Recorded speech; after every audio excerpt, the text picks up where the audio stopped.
할렐루야. 오늘은 마태복음 4장 1절부터 12절까지 말씀입니다. 예수님께서 세례 요한에게 세례를 받으시고 그리고서는 이제 성령에게 이끌려서 광야로 와서 40일 동안 금식하신 이후에 이제 마귀가 이제 세 가지 시험을 하죠. 세 번에 걸쳐서 시험을 합니다.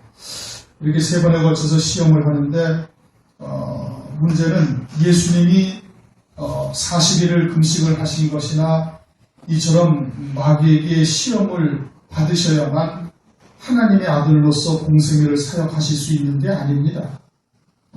주님은 그냥 하나님이셔요. 그러니까 금식을 하셔야 할 이유가 없으셔요. 금식을 해야 하나님의 아들로서 공생애를 시작하실 수 있고, 금식을 하셔야 권능을 받으시거나 금식을 하셔야 혈기를 갖다가 죽일 수 있거나 이런 상황이 아닌 겁니다.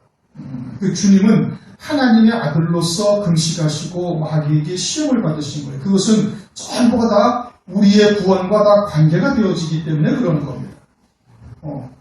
주님은 그걸 금식을 하셔야 할 이유가 하등의 이유가 없으시고요. 마귀한테 시험을 받으셔야 할 하등의 이유가 없으셔요. 그러니까 주님이 금식하신 것이나 주님이 마귀에게 시험을 받으신 것은 우리와 직결되고 있는 거예요. 우리의 구원과 관계가 되고 있다 이겁니다. 그러니까 주님이 금식을 하심으로 우리에게 어떠한 은혜가 임하였고, 주님이 마귀에게 시험을 받으셔서 다 승리하심으로 말미암아서 이제는 그리스도 안에 있는 우리들이 어떻게 마귀의 괴계를 능히 이길 수 있는가, 그것을 우리에게 알려주신 겁니다. 그러니까 그러한 관점에서 이제 하나님의 말씀을 이제 보셔야 되는 겁니다. 4장 1절. 그때 예수께서 성령에게 이끌려 마귀에게 시험을 받으러 광야로 가사. 예수님이 누구에게 이끌려 시험을 받으셨다고요? 성령에게 이끌려 마귀에게 시험을 받으러 가셨어요. 마귀가 마음대로 하나님의 자녀들, 이제 예수님이 이렇게 가셨다라는 것은 모든 하나님의 자녀들의 대표로서 받으신 겁니다. 그리스도는 모든 하나님의 자녀들의 대표예요. 아담은 모든 인류의 대표인 것이고, 그리스도가 마귀에게 시험을 받으러 가는데 누구에게 이끌려서 가요? 성령에게 이끌려서 가요. 그러면 예수 그리스도를 믿는 오늘날 우리들이 여러 가지의 시험을 만나죠? 야고보서 1장 2절, 너희가 여러 가지 시험을 만나거든 온전히 기쁘게 여기라. 아주 역설적인 말씀인 겁니다. 시험 좀 안 받았으면 좋겠는데 만나면 아주 기뻐하려는 거예요. 그런데 그 시험이 그냥 마귀가 자기 힘으로 우리를 갖다가 와가지고서 시험하는 것이 아니라 그 시험을 성령 하나님께서 마귀에게 붙이시는 겁니다. 우리를 마귀에게 갖다 주시는 거예요, 하나님께서. 시험이 그냥 마귀가 마음대로 하는 것이 아니라 하나님의 주권 안에서, 하나님이 허용하시는 범위 안에서, 그리고 마귀에게 하나님께서 붙이시는 겁니다. 그리고 시험을 마귀가 마음대로 주장하는 것이 아니다. 하나님이 허용하신 속에서 이루어지는 거예요. 그런데 그 시험 받을 때 고린도전서 10장 13절에 뭐라고 했어요? 너희가 감당할 만한 시험 받음을 하나님께서 허락하신다. 또 시험 받을 즈음에 아주 그냥 기진맥진할 즈음에 하나님께서 피할 길을 다 내신다. 그럼 시험이 우리가 가서 시험 당하다가지고 그냥 콕 끊어져가지고 멸망당할 것을 위해 가지고 시험 주시는 것이 아무것도 없는 겁니다. 단 하나의 시험도 하나님께서 우리로 하여금 실족케 하려고 하시거나 혹은 마귀가 자기의 이의대로 와서 우리를 시험하는 것이 아무것도 없다 이겁니다. 그럼 어때요? 평강이지. 주권자가 되시는 하나님, 나의 하나님께서 나로 하여금 온전케 하시기 위해서, 왜 시험을 해요? 온전케 하시기 위해서. 하나님께서 아브라함도 시험하셨잖아요. 장세기이시죠. 요한복음 6장에 보면은 빌립을 하나님 주님께서 시험하셨어요. 이 사람들 다 어떻게 먹으면 200데나리만 떡이 있어도 모자랍니다. 주님. 하나님이신 주님을 앞에다 놓고 돈 걱정하고 앉아있는 거예요. 천지와 만물의 주권자가 되시는, 창조자가 되시는 하나님 앞에 앉아 계셨는데 200데나리온의 떡이 있어도 어떻게 먹을 수가 있겠습니까? 그러자 주님께서 오병이의 이적을 베푸셔서 당신이 하나님이시라는 것을 보이지 않습니까? 하나님에 대한 확고한 믿음을 주시기 위해서 주님께서 빌립을 시험하셨어요. 아브라함을 왜 시험했어요? 아브라함의 믿음을 온전히 하시기 위해서 하나님께서 아브라함을 시험하시는 거예요. 그 시험이 그러니까 그러니까 우리에게 영적으로 성숙한 장성한 믿음에 이를 수 있도록 하기 위해서 하나님께서 주시는 것이다 이겁니다. 그러니 시험이 좋은 거다 이거. 그래서 야고보서 1장 2절에 뭐라고 해? 너희가 여러 가지 시험을 만나거든 온전히 기쁘게 여기려는 겁니다. 왜? 하나님께서는 이제 우리의 믿음이 그만큼 자기의 하나님께서 원하시는 분량에 이르렀음을 하나님께서 인정을 하시고 이제는 그와 같은 여러 가지의 달아보신 시험에서 잘 넘어가서 믿음이 자꾸 성장되어지기를 하나님께서 바라시는 거예요. 그래가지고 시험하시는 거예요. 또 시험에 우리가 걸리는 경우가 있죠. 야고보서 1장을 보면은 14절, 15절 오직 각 사람이 시험을 받는 것은 자기 욕심에 끌려 미혹되니 욕심이 잉태한즉 죄를 낳고 죄가 장성한즉 사망을 낳는 거예요. 정과 욕심을 못 받지 못해서 또 시험을 당하는 경우가 있는 거예요. 그러나 그렇게 해서 시험을 당할지라도 그 시험을 통해서 하나님께서는 우리에게 그 못 받지 못한 정과 욕심을 전부 다 못 받을 수 있도록 하나님께서 은혜를 베풀어 주시는 겁니다. 이스마엘을 아브라함이 낳았지만은 그것을 통해서 어떻게 온전한 자로 세우시는 거예요. 비록 13년 동안 연단의 과정을 거치지만은 그것을 통해서 아브라함을 아주 믿음의 조상으로 하나님께서 딱 세우시는 역사를 하나님께서 하신다 이겁니다. 그러니까 어떠한 시험이 우리에게 다가온다 할지라도 그것에 대해서 염려하거나 걱정할 필요가 없다 이겁니다. 그러니 시험을 만나면 어떻게 하나? 온전히 기쁘게 여기라. 그래서 주님과 하나가 되어져 있으면 딱 시험을 이겨나갈 수가 있는 자가 되는 거예요. 주기도문에 보면 이제 이렇게 말씀을 하고 있죠. 그런데 우리가 시험에 들게 하지 않도록 해야 합니다. 우리를 시험에 들게 하지 마옵시고. 시험에 든다라는 것은 시험을 받지 않게 해달라는 의미가 아니고 시험 가운데 실족하여 넘어지는 자가 되지 않도록 해달라 이 뜻인 겁니다. 시험 가운데 실족할 수가 있으니까. 시험 가운데 실족하는 자들은 어떠한 자들이 시험 가운데 실족해요? 마태복음 13장에 보면 돌짝밭이 있어요. 돌짝밭, 돌밭입니다. 돌밭은 하나님의 말씀을 받을 때 아주 기쁨으로 받지만은 밑에가 돌짝밭이 되어 있어가지고 말씀이 뿌리를 내려야 되는데 뿌리를 내리지를 못하는 거예요. 그래서 말씀으로 인한 환란이 말씀으로 인해서 아주 뜨거운 때앗볕이 딱 들어가면 때앗볕에 그냥 그 뿌리가 얇게 내렸다가 바짝 타가지고서는 죽어버린다 이거예요. 그게 돌짝밭이다 이거예요. 말씀이 옥토밭 같은데 뿌리가 깊이 내려가지고 어떠한 가뭄에도 어떠한 풍파에도 흔들리지 아니하는 그러한 든든한 뿌리를 내려야 됩니다. 그러지 못하고서 돌짝밭 같은 경우에는 하나님의 말씀을 인한 시험을 실족하는 경우가 있다. 시험에 드는 거예요. 그렇게 시험에 들지 않도록 해달라고 주님께 늘 기도하려는 거예요. 시험에 들지 않으려면 어떻게 해야 돼? 말씀과 하나가 되어야 돼요.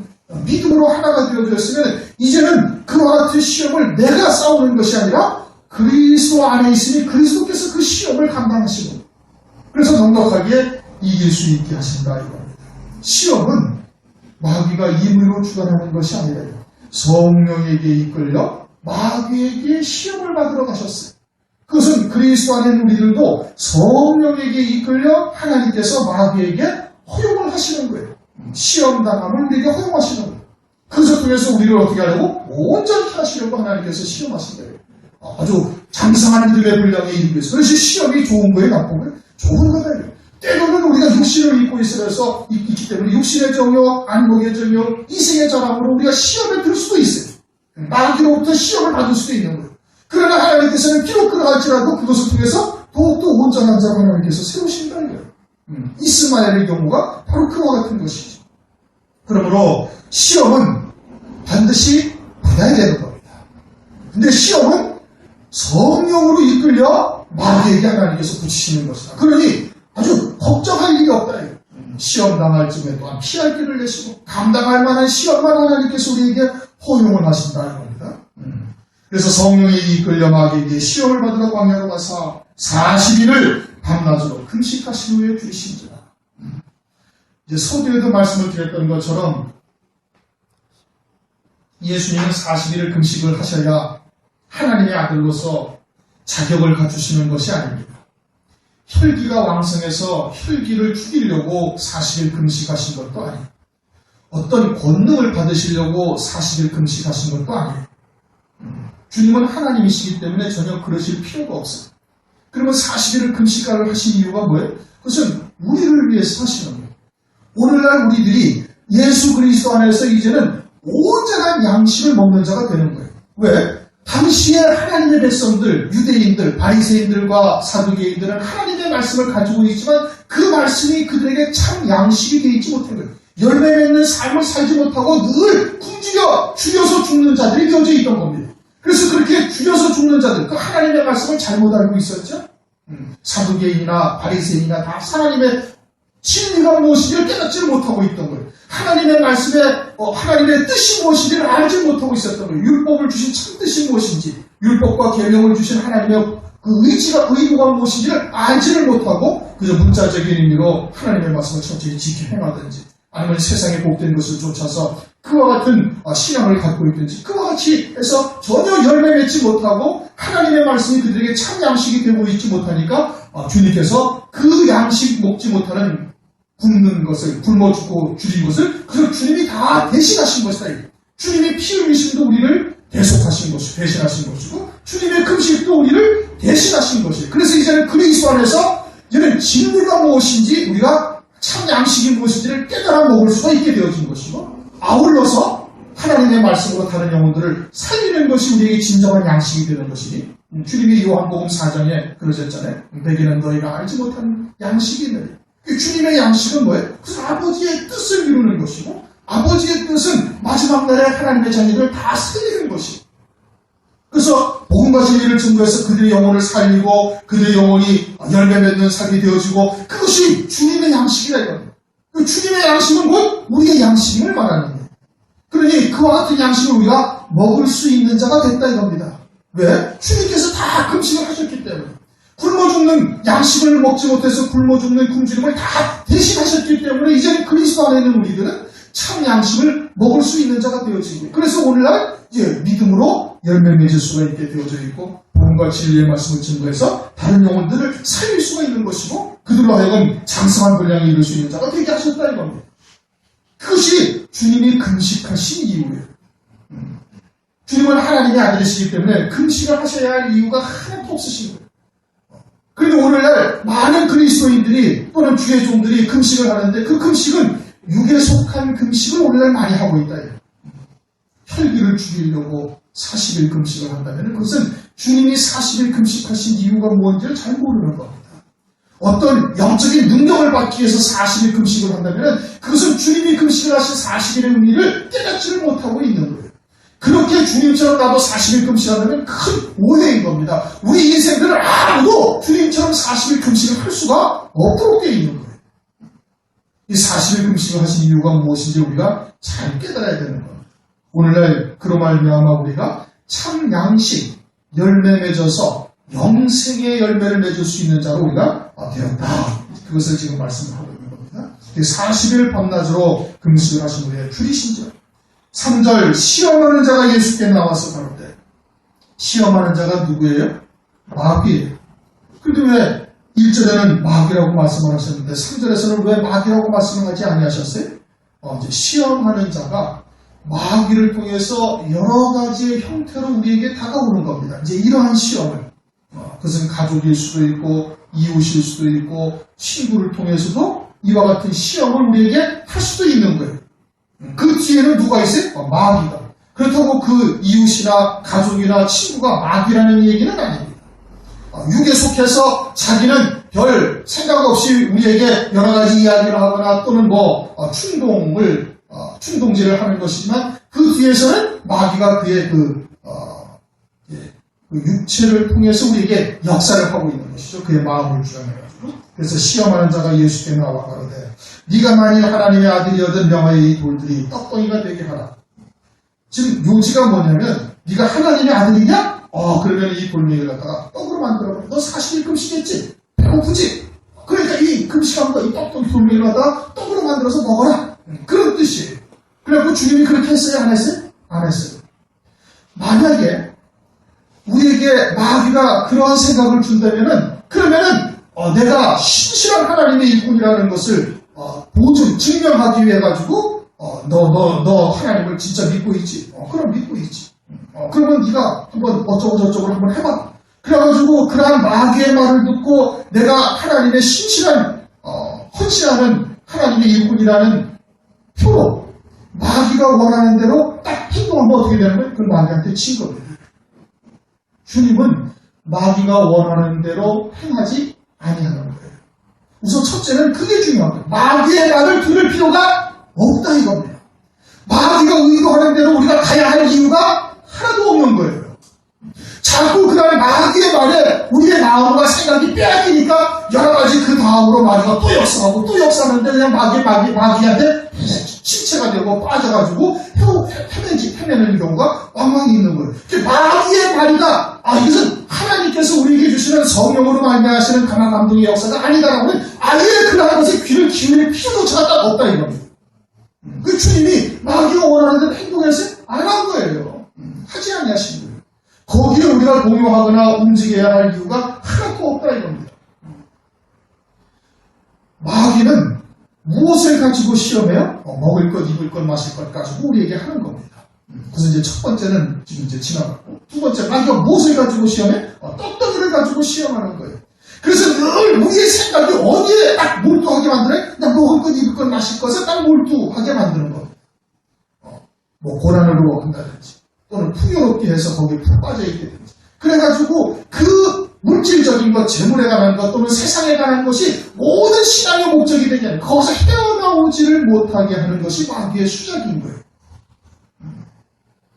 참 양식은 하나님의 말씀이 양식이고 하나님의 말씀으로 우리가 산 자가 되었으면 복음과 진리를 증거해서 다른 생명들을 살리는 것이 우리에게 온전한 양식이 되어지는 거예요. 그런데 마귀는 거기서 자꾸 벗어나게 만드는 거예요. 그것을 뒤로 미루게 하고 그것을 뭐 조금 더 있다가 아직 시간이 있으니까 여유가 있으니까 이 문제만 우선 해결하고 그렇게 나가도 된다라는 등등의 생각을 우리에게 여러 가지로 주는 겁니다. 그러한 것에 마귀에 조종하는 대로 움직이고 있다면 그건 이미 마귀한테 이미 치고 있는 거예요. 그러한 것은 아예 들을 필요도 없고 거기에 동조하지도 해서도 안 되는 거예요. 주님은 전혀 마귀가 의도하는 대로 움직이지 아니하시는 겁니다. 그럼 오늘 우리가 어떻게 해야 이길 수가 있어요? 마귀가 의도하는 대로 움직일 필요가 전혀 없는 거예요. 그리고서는 이 돌들이 떡덩이가 되게 하라. 이것은 이미 이제 3장 9절 할 때 돌들로도 아브라함의 자손이 되게 하시기를 한 말씀을 통해서 이 돌이 되는 게 무엇인지는 우리가 알고 있어요. 그렇죠? 이 돌이라는 것은 마귀가 주는 돌이라는 것은 가룟 유다와 같은 존재들을 말하는 겁니다. 가룟 유다와 같은 존재들을 네가 살려서 너의 양식이 되게 하고 왜? 다른 죽어가는 영혼들을 살려서 열매 맺게 하는 그것이 주님의 양식입니까?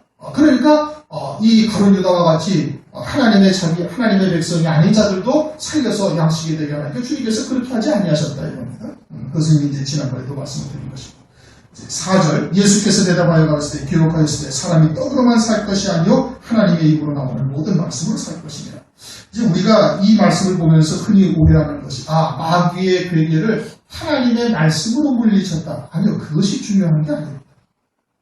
하나님의 말씀으로 물리쳤다라는 것이 중요한 것이 아니고 마귀가 이와 같이 세상적인 것, 물질적인 것 또는 육적인 것으로 우리를 미혹하고 시험할 때 어떻게 이겨야 하는가를 우리에게 지금 설명하고 계시는 거예요. 이 말씀은 신명기 8장 3절의 말씀인 겁니다. 신명기 8장 3절에 하나님께서 떡으로만 사는 것이 아니요 하나님의 입에서 나오는 모든 말씀으로만 산다 이겁니다. 말씀으로만 사는 존재. 하늘에서 만나가 어떻게 내렸어요? 하나님의 말씀에 의해서 내린 거예요. 그러니까 말씀으로만 사는 자가 되어야 된다 이 뜻이에요. 본질은 그거예요. 그러니까 이 뒤에 마태복음 6장에 가가지고 기도하면서 너희들은 중언부언 기도하지 말라. 이방인처럼 그런 거 구하지 말라. 그리고서는 또 일용할 양식을 주옵시고 하고 그 뒤에 가서 장장 10절인가 11절에 걸쳐가지고 먹을 것 입을 것 마실 것은 아예 너희들이 구할 바가 아니다라고 재산 강조해서 말씀을 하셔야 되겠죠. 근데 오늘날 교회들이 이 무엇을 가지고 핑계를 삼냐면 사람이 떡으로만 살 것이 아니요 라고 말씀했어요. 떡으로만이라고 얘기했다. 그러니까 떡으로만이 아니라 하시니 떡도 먹고 빵도 먹고 밥도 먹고 그리고 하나님의 말씀도 먹어야 된다. 아니 불쌍한 사람이 오면 우선 빵부터 먹여야지 거기다가 하나님의 말씀만 준다고 되는 것이냐? 이렇게 항변을 하면서 이제 주님께서 또한 일용할 양식도 구하라 했으니 그러니 세상적인 것 육신의 양식도 구하는 것이라고 이야기합니다. 그런데 이 말씀은 그런 뜻이 아니에요. 그런 뜻이 아니고 하나님의 입에서 나오는 모든 말씀으로만 사는 자여야 된다라는 것을 강조하신 겁니다. 광야 40년 동안 하나님께서 왜 이스라엘 백성들을 연단하셨어요? 말씀으로만 사는 자로 세운 거예요. 오직 믿음으로만 사는 자로 세운 거예요. 그래서 오직 믿음으로만 사는 자로 딱 완성이 된 것이 여리고 성 앞에서의 이스라엘 백성들인 겁니다. 유다 땅을 법궤를 메고 딱 건너가는 거예요. 그럼 말씀으로만 사는 자로 딱 건너가니까 어떻게 돼? 유다 땅물이 갈라지는 거예요. 여리고 성이 무너져 버리는 거예요. 그 말씀으로만 사는 자로 딱 연단돼서 마지막에 그들만 딱 나온 거예요. 출애굽한 이스라엘 백성들 가운데 여호수아 갈렙과 그리고 20세 이상의 가데스 바네아에서 2년 후에 가데스 바네아에서 12명의 전탐꾼을 갖다가 보내와가지고 폐역할 때 그때 20세 이상의 자들은 다 광야에서 쓰러져 멸망당하고 20세 이하의 사람들만 길러가지고 연단시켜서 그와 같은 오직 믿음 하나님의 말씀을 믿는 믿음의 사람으로만 딱 하나님께서 세워놓으신 겁니다. 떡으로만 사는 것이 아니라 하나님의 말씀으로만 사는 자들로 그들을 딱 세워놓으신 거예요. 그게 표징이거든요. 그런데 오늘날 요 토시 하나 가지고 떡으로만이라고 했으니까 떡으로만이 아니라 떡도 먹고 뭐 수제비도 먹고 뭐 빵도 먹고 국수도 먹고 그리고 하나님의 말씀도 먹어야 된다. 그래서 육신의 양식을 구하는 것이 그건 합당한 것이다. 떡으로만이라고 했으니까 이렇게 주장을 하는데 그거는 참 하나님의 말씀을 아주 자기들의 입맛에 딱 갖다 맞춰버리는 겁니다. 이 말씀의 본질은 그런 뜻이 아니지 않습니까? 그것이 아니라 오직 하나님의 말씀으로만 사는 자, 오직 믿음으로만 사는 자로 하나님께서 광야 40년을 훈련하시고 연단시키셨던 거예요. 그리고 오늘날 우리들도 마찬가지로 육신의 양식은 우리가 구할 바가 있는데 그 6장에 가서 아주 계속 강조하는 거예요. 아주 그냥 이 국민학교 3학년만 돼도 딱 무슨 말씀인지 이해할 수 있도록 정확하게 딱 표현을 해놓고 말씀을 하고 계시는 거예요. 그러면 이 말씀이 떡으로만이라고 했으니까 떡도 구하고 말씀도 먹어야 된다라고 주님께서 말씀하신 것이라면 마태복음 6장은 다 찢어버려야 되는 거예요. 그렇지 않습니까? 거기서는 아예 이방인들이 구하는 것이 너희는 그거 구하지도 않나요? 세대를 받아. 들국화를 받아. 저는 칠삼도 아니하고 세대를 모아드리지도 않냐고 농사짓지 않아요. 하나님이 다 먹이시지 않아요. 하물며 너희가 뭐냐. 이것은 이방인들이 구하는 것이 너희는 구하지 말고 먼저 그의 나라와 그의 의를 구하라. 그렇게 말씀을 하고 있지 않습니까? 만약에 이 말씀이 육신의 양식도 구하고 그리고 하나님의 말씀도 우리에게 영의 양식이니까 그렇게 두 가지를 다 먹어야 된다라는 말씀으로 말씀하셨다면 마태복음 6장은 그건 잘못 말씀하신 거예요. 하나님이 시간의 때는 그렇게 주장하는 자들은 하나님이 마태복음 6장은 잘못 말씀하셨다고 이야기하는 것과 다를 바가 하나도 없는 겁니다. 말씀을 정확하게 보셔야 돼요. 그것은 하나님의 말씀을 아주 가지고 조롱하고 있는 겁니다. 그러므로 말미암아서 환난 때 진승표를 받는 거예요. 우선은 육신도 면명해야 하나님 앞에 일도 하고 하나님의 일꾼으로서 쓰임받고 또 전도해서 다시 다른 생명들을 살릴 수 있을 것이 아니라 우선 먹고 살아야지. 육신의 양식이 더 급하니까. 그런데 우선 먹고 살고 그 다음에 하나님의 말씀도 또 다시 바르게 세워서 정리해서 그리고 다시 또 증거해도 된다라고 주장을 하게 되어지니까 진승표를 딱 받게 되어지는 겁니다.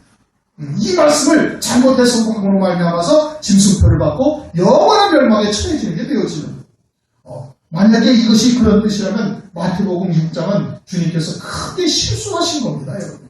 주님은 실수하지 아니하셨어요. 하나님의 말씀은 1.1획도 오류가 하나도 없는 겁니다. 완전히 무게란 하나님의 말씀인 거예요. 그렇게 해석되어서는 안 될 것을 마태복음 6장에서 자세하게 하나님께서 설명을 하시고 있는데 오늘날 굳이 육에 속한 자들이 막 그렇게 어거지로 해석을 하고 있는 겁니다. 하나님의 말씀. 그리고 마태복음 6장은 그 사람들이 읽을 때 뭘 읽는지 모르겠어요. 그렇게 해석하면서 마태복음 6장은 어떻게 성도들한테 해석을 하고 가르쳐 주는지 이해가 안 되는 겁니다. 마태복음 6장 들을 피 꽃도 봐라 공중에 나는 새도 봐라. 그러면서 먹을 거 입을 거 마실 거 이건 구하지 말라. 이건 이방인들이 구하는 것이다. 너희는 먼저 그의 나라와 의를 구하라. 그럼 어떻게 설명을 하겠느냐고. 그런데 그렇게 지금까지도 거의 모든 주석이 그렇게 다 쓰여져 있는 겁니다. 그리고 그것을 다 이해합니다. 그래서 그것을 합리화시키는 거예요. 그래가지고 결국 마지막 환난에 때 어떻게 돼? 짐승표 딱 받는 거야. 우선 먹고 살아남아야 말씀도 증거하고 살아남아야 교회도 유지할 수가 있을 거 아니야? 그렇게 우선을 먹어야지. 그렇게 얘기를 하는 겁니다. 요한복음 6장을 보면 주님께서 그래서 오병이어의 이적을 다 베풀어 주셨어요. 그렇죠? 오병이어의 이적을 베풀었는데 내가 하늘로서 내려니까 내가 생명의 떡이야. 내 살이 참된 양식이고 내 피가 참된, 내 살을 먹고 내 피를 마신 자가 되어야 된다. 그러니까 이 스님, 이 학생들이 탐을, 이 말씀을 듣기가 참 어렵다. 누가 이런 말씀을 들을 수가 있느냐. 그래서 다 떠나가고 제자들만 딱 남는 거예요. 떡을 먹이고 말씀을 전하니까 말씀을 먹나요? 안 먹습니다. 배고픔만 해결하러 교회에 나온 사람은 그거 해결되어지고 나면은 그걸 안 먹습니다. 하나님께서 배고픔을 굶주림을 주신 또는 고난을 주신 이유가 뭐예요? 진리의 말씀으로 영원한 생명을 얻게 하기 위해서 주신 거예요. 그러니까 교회 나오면 그러면 하나님의 말씀이 먼저 들어가야 되는 겁니다. 진리의 말씀이 먼저 들어가서 그 영이 살아야 그래야 하나님께서 그 육신도 살릴 수 있도록 여러 가지 환경을 하나님께서 조성해 주시는 거거든요. 그런데 육신의 양식이 우선이 되는, 이렇게 성경을 해석하면 전부 다 육신의 양식이 우선이 돼버리는 거예요. 그러니까 구제 사업부터 하고 그냥 선교부터 먼저 그냥 먹을 것 마실 것부터 먼저 갖다 주고 뭐 그러는 것이 교회의 우선 사업이 되어져 있으니 이게 지금 앞뒤가 잘못되어져 있는 거예요. 이 말씀을 해석을 어거지로 하니까 그와 같은 오류를 지금 현재 범하고 있는 거예요. 육신의 구제가 우선이 아닌 겁니다. 물론 해야죠. 그걸 하지 말아라 이런 뜻은 아닌 겁니다. 무엇이 하나님의 말씀의 본질인지를 정확하게 깨닫고 있어야 그렇게 들어오는 사람일지라도 바르게 신앙생활을 할 수가 있는 것입니다. 5절 이에 마귀가 예수를 거룩한 성으로 데려다가 성전 꼭대기에 세우고 네가 만일 하나님의 아들이거든 뛰어내리라 기록하였을 때 저가 너를 위하여 그 사자들을 명하시리니 저희가 손으로 너를 받들어 발이 볼에 부딪히지 않게 하리로다 하였네. 이 말씀은 시편 91편에 있는 말씀입니다. 시편 91편에 있는 말씀인데 시편 91편의 이 앞에 어떤 말씀이 있느냐면은 하나님을 네 피난처로 삼았거든 이라는 말씀이 있고 요 다음 절에 어떤 말씀이 있는 거 하니 그 다음 절에는 시편 91편 13절에 네가 사자와 독사를 밟으며 젊은 사자와 뱀을 발로 누르리로다. 사자나 뱀 같은 것은 마귀를 의미하고 있는 것이거든요. 그렇게 자기에게 해당된 부분은 싹 빼버리고 그리고서는 중간에 말씀만 딱 가지고 주님을 지금 시험하고 있는 겁니다. 뛰어내려라. 그래가지고 주님이 뛰어내렸어요? 안 뛰어내렸었어요. 마귀가 원하는 대로 주님은 절대 행동하지 않으시는 겁니다. 그것은 다시 강조하지만 우리들도 역시 마찬가지로 마귀가 주는 생각이나 마귀가 주는 그와 같은 말들에 우리가 동조할 필요가 없어요. 하나님의 백성이라고 내가 그에게 입증시켜야 할 필요가 하나도 없는 거예요. 마귀한테 인정을 받아야 할 이유가 없는 거예요. 마귀한테 하나님의 아들로 인정을 받으셔야 하나님의 아들이 되시는 것이 아니라니까요. 마귀한테 나는 그리스도인이라고 인정을 받아야 내가 그리스도인 되는 게 아니에요. 하나님이 인정하시면 되는 것이지 마귀한테 인정을 받아야 할 필요가 하나도 없다니까요. 예수님이 마태복음 12장에 보면 바리새인들이 뭐라고 그랬어요? 선생님 우리에게 표적을 보여주시길 원하나이다. 표적으로 주님을 시험하려고 그러는 거예요. 뛰어내리면 어떻게 돼? 뛰어내리면 물론 안 다쳐요. 왜? 하나님이시니까 천사가 딱 받들어서 그 발이 땅에 부딪히지 않냐고 돌멩이에 끼어지지 않냐고 딱 붙으실 겁니다. 그런데 그게 하지 아니하셨다 이거예요. 시험을 그들에게 이 당에서 시험 그들이 원하는 대로 움직여질 필요가 하나도 없다 이겁니다. 그리고서는 주님을 시험하는 바리새인들에게 뭐라고요? 악하고 음란한 세대다 이겁니다. 하나님은 우리에게 시험 받으셔야 할 이유가 없으시고 또 시험 받으셔야 하나님으로 인정이 되시는 것도 더더군다나 아닌 겁니다. 마귀는 우리에게 이렇게 하나님의 말씀을 변질시키고 또는 우리에게 어떤 생각을 갖게 해요? 하나님이시라면 뭐 어쩌고 저쩌고 어떠한 표적이나 이런 것들을 자꾸 보기를 원하게 만드는 겁니다. 그건 마귀가 주는 생각이에요. 우리는 하나님의 말씀을 믿어야 되는 거예요. 말씀을 믿으면 되는 것이죠. 어떤 표적 보기를 원하거나 하나님으로부터 어떤 이적적인 형상을 나타내 주시기를 바라서는 안 된다. 이건 마귀가 주는 생각인 것이. 그래서 하나님의 아들이거든 뛰어내려라.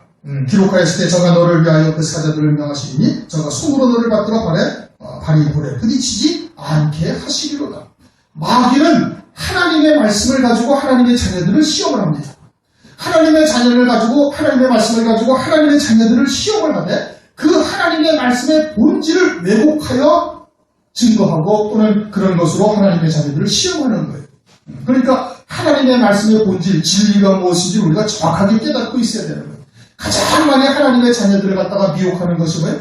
말씀으로 미혹을 하는 겁니다. 말씀을 변개시키고 말씀을 변질시키고 말씀의 본질적인 의도와 상관없이 하나님의 말씀을 가지고 여러 가지로 미혹하여 역사를 하는 거예요. 오늘날 그렇게 하나님의 말씀을 변질시켜서 여러 가지 누룩을 섞어서 교회에 지금 그런 하나님의 말씀이 범람을 하고 있는 겁니다. 요한 3서 2장을 보면 네 영혼이 잘된 같이 범사에 잘되고 강건하기를 내가 간구하노라. 그렇게 말씀을 하고 있죠. 그래서 영혼이 잘된 같이 범사가 잘돼야 된다. 영혼도 잘되고 범사도 잘돼야 된다라고 이야기를 하고 있는 거예요. 그래서 모든 이 세상에서의 일들도 다 형통하여야 된다라고 이야기를 하고 있습니다. 이게 누룩을 아주 독한 누룩을 섞은 것이죠. 그럼 우리가 하나님의 말씀으로 돌아가서 이제 그러니까 우리가 영원히 하늘나라에서 상급받고 영광받고 잘 돼야 되는 것도 당연한 것이고 그렇게 돼야 되는 것이고 이 땅에서의 모든 일들도 다 잘 돼야 된다라고 주장을 하고 있는 겁니다. 그 말씀이 그런 뜻이라고 이야기를 하고 있는 거예요. 그러면 요셉을 가서 보면은 요셉은 물론 이제 요셉의 결말을 우리가 알고 있으니까 요셉이 얼마나 그 영혼이 잘된 사람인지를 우리가 알고 있는 겁니다. 하나님으로부터 큰 이제 은혜를 입어가지고 그와 같은 자리에 이르게 되어지죠. 그런데 그와 같은 자리에 이르기 위해 가지고 어떻게 애국으로 팔려가요. 애국으로 팔려가서 보디발의 종이 되었는데 하나님이 요셉과 함께 하심으로 그가 형통하였더라 이겁니다. 범사가 잘 됐다는 거예요. 거기에다가 감옥까지 갔어요. 이제는 보디발의 아내의 유혹을 뿌리치고 감옥까지 갔는데 그것을 뭐라고 말씀하고 있는지 아십니까? 창세기 39장 23절 전옥은 그 손에 맡긴 것을 무엇이든지 돌아보지 아니하였으니 이는 여호와께서 요셉과 함께 하시며 여호와께서 그의 범사에 형통케 하셨다. 감옥에 가가지고 요셉은 하나님께 득죄하지 않았잖아요. 그렇죠? 보디발의 아내의 유혹을 뿌리치고 나왔는데 누명을 쓰고 감옥에 간 거예요. 감옥에 가가지고서는 구명받을 줄 알았는데 구명도 못 받고 계속 그러고 지금 있고 있는데 그것을 하나님은 뭐라고 하시면 여호와께서 그와 함께 하시고 그의 범사에 형통케 하셨다는 겁니다. 그게 형통한 거라는 거예요. 그러면 요한삼서 2장에서 범사가 잘되고라는 뜻과 전혀 다른 의미를 지금 말씀하고 있는 겁니다. 그 창세기 39장 23절에 범사를 형통케 하셨다는 것은 장차 요셉을 그 총리 자리에 세우기 위한 하나님의 그런 뜻에 이것이 아주 그를 연단하고 그를 다지고 오직 하나님으로만 사는 자로 만드는 일에 이것이 아주 하나님의 뜻에 합당한 것이 하나님의 뜻에 그것이 아주 형통하게 지금 되어져 가고 있다라는 것을 지금 설명하고 있는 겁니다. 그것이 육신의 시각으로 범사가 잘 되고 있고 형통케 되어지는 것이 아니거든요. 그럼 요한삼서 2장에 말씀하고 있는 범사, 네 영혼이 잘된 같이 범사가 잘 되고라는 그 말씀의 뜻은 그리스도와 함께 영광에 참여하기 위해서는 이 땅에서 그리스도와 함께 고난도 마땅히 받아야 될 것이라는 것이 그것이 범사가 잘 되는 것이라는 거예요. 그래서 오늘 우리들이 지금 겪고 있는 모든 일들은 범사가 다 어떻게 되는 거예요? 잘 되고 있는 겁니다. 고난을 당할지라도. 그러니까 범사에 어떻게 하라? 감사하라. 항상 기뻐하라. 말씀을 하고 있는 거예요. 그리스도 안에서 참된 진리의 말씀을 깨닫고 하나님의 뜻 안에서 믿음으로 지금 살아가고 있으면 모든 것이 다 형통한 거예요. 모든 것이 지금 잘 되고 있는 것이. 잘 되고 있는 거예요. 그런데 하나님의 말씀을 이렇게 마귀는 자기의 입맛대로 딱 어느 부분을 떼어서 한다든지 또는 아주 문자적인 의미에서 앞뒤 오지 아니하고 문자적인 의미에서만 딱 그걸 가지고서 해석을 해서 하나님의 자녀들을 미혹하는 역사가 오늘날 부지기수로 있는 겁니다. 그런 말씀들이 오늘날 대부분을 차지하고 있는 거예요. 이처럼 하나님의 말씀을 변질시켜 미혹한다 이겁니다. 또는 하나님을 시험한다 이겁니다. 이러한 하나님을 시험하는 이러한 역사가 그 마귀의 시작이라는 것을 깨닫고 거기에서 벗어날 수가 있어야 됩니다. 7절 여호와께서 이르시되 또 기록되었을 때 주 너의 하나님을 시험하라. 하나님을 시험해서는 안 되는 거예요. 그래서 마태복음 12장 38절 이하에 바리새인과 서기관들은 어떻게 악하고 음란한 세대다. 말씀을 믿어야 되는 겁니다. 하나님의 말씀 외에는 아무것도 없는 거예요. 오직 하나님의 말씀을 믿는 믿음으로 사는 자를 하나님께서는 가장 귀하게 여기시는 겁니다. 왜? 말씀이 하나님. 말씀을 믿지 아니하는 자는 죽었다가 살아나온 자가 간증을 해도 믿을 수가 없는 거예요. 그런 것만 쫓다가 결국은 망하는 자가 되는 것이죠. 은사, 표적, 이와 같은 표적 중하다가 어떻게 돼? 마지막 때 망하는 겁니다. 거짓 선지자가 나와가지고 어떻게 하늘에서 불을 끌어내리고 저 그리스도가 죽었다가 칼에 맞은 상처가 다 나와서 다시 살아나고 뭐 온갖 기적을 보일 때 그러한 기적에 다 혹해서 넘어가는 겁니다. 8절 마귀가 또 그를 데리고 지극히 높은 산으로 가서 천하 만국과 그 영광을 보여 가로되 네가 만일 내게 엎드려 경배하면 이 모든 것을 내게 주리라. 이제는 뭘로 가지고 이제 미혹을 해? 천하의 만국의 영광을 가지고 이제 미혹을 하고 있는 겁니다. 이것은 이미 이제 여러분들도 몇 번째 설교를 들어서 아시고 있지만 이것은 아담에게 창세기 1장 28절 아담에게 모든 만물을 다스리라고 주셨어요. 권세를 아담에게 주었는데 아담이 마귀의 말을 듣고 마귀의 종이 된 겁니다. 진자는 이긴 자의 종이니라. 베드로후서 2장 19절. 그래서 마귀의 종이 되었으니 아담에게 속하였던 모든 다스리는 권세가 마귀에게 넘어간 거예요. 그래서 마귀는 이것을 내게 넘겨주었다. 누가복음 4장 6절. 이 모든 권세 영광을 내게 넘겨주었다 이겁니다. 하나님께서 아담에게 주었는데 아담이 마귀의 종이 되니 그냥 자연스럽게 마귀에게로 넘어간 거예요. 그래서 마귀가 천하의 영광. 마귀는 어디의 영광을 보여줘? 천하의 영광을 보여줍니다. 무엇을 가지고 그렇게? 말씀을 가지고 그렇게 하는 겁니다. 말씀을 가지고 천하의 영광을 보여주는 거예요. 성령은 어디를 보여주셔요? 천상의 영광, 하늘 위의 영광을 보여주시는 거예요. 그러니까 하늘 위의 영광을 소망하는 자가 되어져야 되는데 하늘 위의 영광이 아니라 천하의 영광을 소망하면 결국 어떻게 돼? 다 실족하여 넘어지는 자가 되어질 것을 우리에게 말씀을 해주시고 있는 겁니다.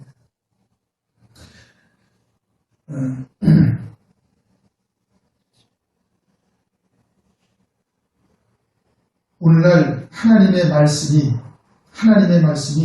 영생의 말씀이거든요. 영생을 위한 말씀이에요. 창세기의 말씀도 그러고 요한계시록의 말씀도 그러고 모든 말씀이 다 영생에 초점이 맞추어져 있는 겁니다. 그런데 영생은 뭐 당연한 것처럼 얘기를 하면서 전혀 거기에는 하나님의 말씀에 비중을 두지 않냐고 전부 다 어디에다가 말씀에 비중을 두고 있어요? 세상의 것에다가 다 비중을 두고 있는 거예요. 세상의 것에다가 다 비중을 두고 있는 거예요. 오늘 새벽의 말씀이 무엇인 거니? 열왕기상 13장에 여로보암이 하나님의 선지자가 와가지고 그 여로보암이 섬기고 있는 베델의 금송아지가 잘못된 것이다. 보통 사람을 제사장으로 삼는 것도 잘못된 것이다. 그래서 네 단이 깨어지고 그리고 이제 훗날 유다의 요시야 왕이 와가지고 이 단을 다 헐어버리고 제사장들의 뼈를 다 불살라서 빻아버리고 이런 일이 있을 것이다. 그렇게 이야기를 하고 그리고 그 징조가 성취가 되었음에도 불구하고 단이 갈라지고 채가 흩어지고 여로보암이 막 손을 들어가지고 저놈을 잡으라 하니까 그 손이 딱 말라가지고 움직이지를 못해버리는 거예요. 그래가지고 그 하나님의 선자가 다시 기도하니까 이 손이 다시 풀렸어요. 여러 가지 징조를 봤거든. 그러다가 또 그 하나님의 선지자가 그 베델에 있는 이제 거짓 선지자에게 속아가지고 거기서 떡을 먹고 물을 마시다가 돌아가는 길에 사자에게 찢겨 죽임을 당해버렸어요. 그래서 이 모든 것을 다 눈으로 목도하고도 여로보암이 다시 예전처럼 금송아지를 섬기고 그리고 보통 사람으로 제사장을 삼고 다시 그 짓을 또 하고 앉아있는 거예요. 왜 봐도 모르고 있다 이겁니다. 그걸 보고도 깨닫지를 못하고 미련해서 다시 그와 같이 우상 섬김을 하고 있는 거예요. 그럼 오늘날 교회들이 그런 것을 보면서 우리들은 금송아지를 섬기지 않냐고 하나님만을 섬긴다고 다 이야기를 합니다. 다 이야기를 하는 거예요. 우리는 금송아지를 안 섬긴다고 그러고 있어요.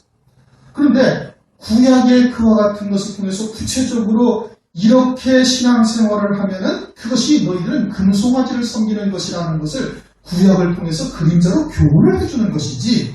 그렇죠? 그러면 북이스라엘의 신앙이 어땠는데?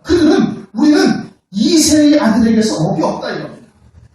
이새의 아들에게서 업이 없다는 거예요. 다윗의 기업과 우리는 상관이 없다 이거예요. 그것은 결국은 뭘 하냐면 그것은 금송아지를 섬기는 것이라는 것을 구약을 통해서 우리에게 그냥 그림자로 계시를 해주는 겁니다. 오늘날 우리들도 다윗의 기업과 우리는 상관이 없다라고 생각을 하는 자라면 너희들은 이 북이스라엘의 여로보암처럼 너희들은 베델과 다니다가 금송아지를 만들어 놓고 섬기는 자들과 다를 바가 하나도 없다라는 것을 교훈하시는 거거든요. 그렇습니까? 그렇지 않습니까? 그렇게 말씀을 하고 계시는 거예요. 오늘날은 금송아지 섬기는 자가 없다니까요. 그러나 너희들이 다윗의 기업과 우리는 관계가 없다. 너는 가서 네 집이나 갔으리라. 그러면서 다윗의 기업과 관계를 딱 단절해버리면 너희는 금송아지를 섬기는 것과 다를 바가 없다는 것을 교훈하고 있는 걸 말씀을 통해서 그것을 깨달아야 되는 겁니다. 그런데 우리는 하나님만을 섬기고 있다고 생각을 하면서 교회니까 우리는 금송아지를 섬기지 아니하고 우상숭배를 하지 아니하고 있다라고 스스로 그렇게 생각을 하고 있는 거예요. 그러면서 하늘 소망은 전혀 없다 이겁니다. 하늘 소망이 전혀 없이 하늘에 둔 소망이 전혀 없이 신앙생활을 하고 있다. 그것은 지금 다시 말하면 금송아지를 섬기는 것이고 우상숭배를 하고 있다는 것과 다를 바가 하나도 없는 겁니다. 마귀가 보여주는 천하만국과 그 영광을 섬기면서 그것이 신앙의 목적이 되어져가지고 살아가고 있는 것이 그건 금송아지를 섬기는 것이니까요. 그런데 자기들은 아니하고 항변하고 있는 것. 아니 성경이 증명을 하고 있어요. 구약이 아주 그냥 수백 년간에 걸쳐가지고 수천 년간에 걸쳐가지고 구약의 이스라엘 백성들 또는 아브라함과 그 앞에 노아와 또는 그 앞에 모든 조상들을 통해가지고 무엇이 참 신앙이고 무엇이 거짓 신앙인지 무엇이 우상 숭배인지 그것을 통해서 낱낱이 다 그들의 발자취를 통해서 증명하고 계시는 거거든요. 그러면 그것을 보고서 오늘날 교회들이 깨달아야 될 텐데 못 깨닫는 겁니다. 그렇게 여로보암도 어떻게? 다시 금송아지를 섬기는 거예요. 오늘 어떻게 된다는 거예요. 그래가지고 오늘날도 그렇게 또다시 금송아지를 섬기고 있음을 보고도 모르는 겁니다. 여로보암은 지 눈으로 보고도 다시 금송아지를 섬겼는데 그것은 오늘날 교회들이 구약을 보고도 깨닫지 못하고 다시 그렇게 되어질 것을 말씀을 하시고 있는 겁니다. 그래서 천하만국과 그 영광을 보여가는데 만일 내게 엎드리게 하면 이 모든 것을 주리라. 그 환난 때 이렇게 되면 어떻게 망하는 겁니다. 환난 때도 이 세 가지로 다 시험하는 거예요. 그래가지고 결국은 다 망하는 자가 되는 것이죠. 10절 이에 예수께서 말씀하실 때 사단아 물러가라. 기록되었을 때 주노하여 하나님을 경배하고 그를 하나님만을 섬겨야 되는 것이죠. 다시 말하면 하나님의 말씀만을 믿는 자가 되어야 되는 겁니다. 하나님의 말씀 외에는 다른 것은 아무것도 없는 것이에요. 말씀이 곧 하나님이시고 말씀으로 오늘 우리에게 내주하시고 그 말씀이 우리를 이끌어서 온전케 하시는 역사를 하나님께서 하시는 겁니다. 그리고는 하나님을 경배하는 자가 됩니다. 11절 이에 마귀는 예수를 떠나고 천사들이 나와서 수종드리라. 마지막 환난의 때 마귀가 시험하는 것이 이걸 가지고 시험하는 겁니다. 첫 번째는 먹을 것, 마실 것, 입을 것 가지고 시험하는 거예요. 거기에서 벗어나지 못하게 만드는 겁니다. 그 다음에는 하나님의 말씀을 변질시켜 시험하는 거예요. 그리고 은사나 기타 등등 이런 것을 가지고 또 시험하게 되어지는 겁니다. 세 번째는 어떻게? 하늘의 영광이 아니라 세상의 영광을 보여주어서 세상의 권세를 주어서 그걸 가지고 시험하는 거예요. 오직 하늘 소망으로 사는 자, 다시 말하면 따로 높은 산의 영광을 소망하며 믿음으로 사는 자 아니면 그것은 다 금송아지를 섬기는 것과 다를 바가 하나도 없는 겁니다. 마지막 때 그와 같은 시험이 또 있을 것을 주님을 통해서 오늘날 우리에게 계시해 주는 겁니다.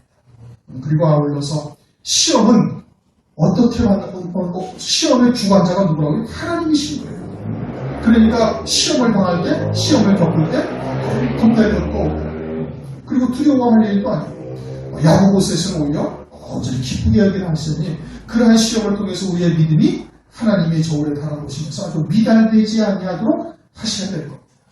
우리가 이제 시간이 얼마 남지 않았으니 매일매일 다가오는 시험에 또 넘어지고 이러지 마시고 이제는 매일매일 승리하는 자 되시기를 주님의 이름으로 축원합니다. 우리 통성을 잠시 기도하겠습니다. 하나님 아버지 감사합니다.